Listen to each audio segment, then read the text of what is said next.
আসসালামু আলাইকুম everyone, welcome to my vlog. প্রতি বছরের মতো এবারও আমাদের অফিসের একটা ইফতার পার্টির অ্যারেঞ্জমেন্ট করেছিল।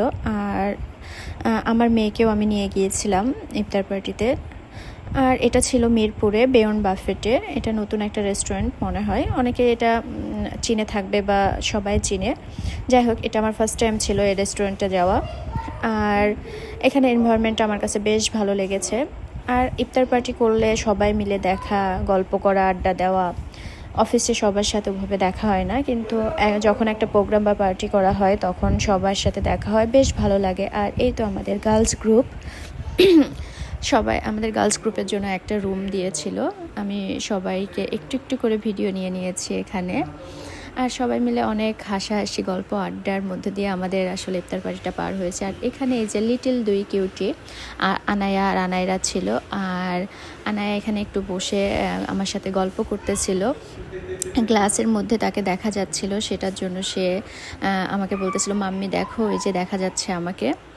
আর আমার মেয়েটা বেশ মানুষের সাথে মিশুক, সে খুব বাইরে যেতে চায়, বাইরে যাওয়াটা সে অনেক বেশি এনজয় করে। আর এই ছিল আমাদের ইফতারের আইটেম।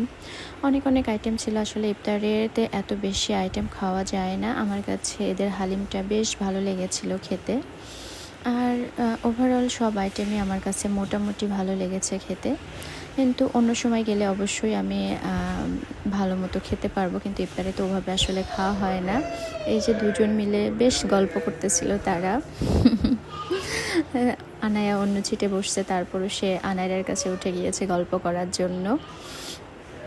আসলে আমার মনে হয় প্রত্যেক বছরে একটা পার্টি বা গেট টুগেদার করা উচিত, সেখানে সবার সাথে দেখা সাক্ষাৎ এবং অনেক কথা, সব কিছুই একটা অন্যরকম ফিলিংস কাজ করে। আসলে অফিসে সবাই সবার মতো কাজে ব্যস্ত থাকে, কিন্তু একটা প্রোগ্রাম হলে আর কি, সেখানে সবাই রিল্যাক্সে সবার সাথে আড্ডা দিতে পারে। যাই হোক, এই যে একটু ছবি তুলতেছিল আমার কলিগরা।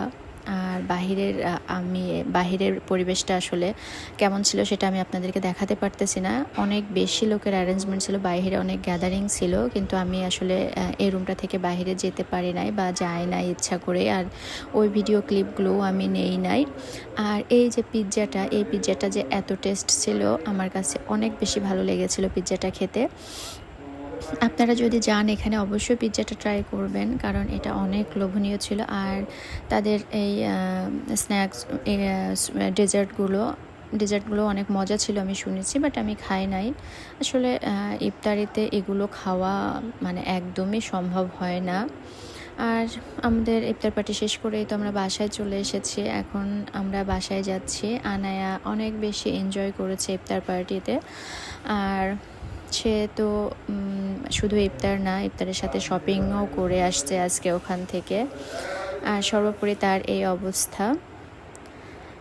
যাই হোক, আমার মেয়েটাকে দেখে মনে হচ্ছে অনেক টায়ার্ড, সে অনেক আগে বের হয়েছিল বাসা থেকে। আমার ভিডিওটা কেমন লাগলো সবাই জানাবেন। Thank you.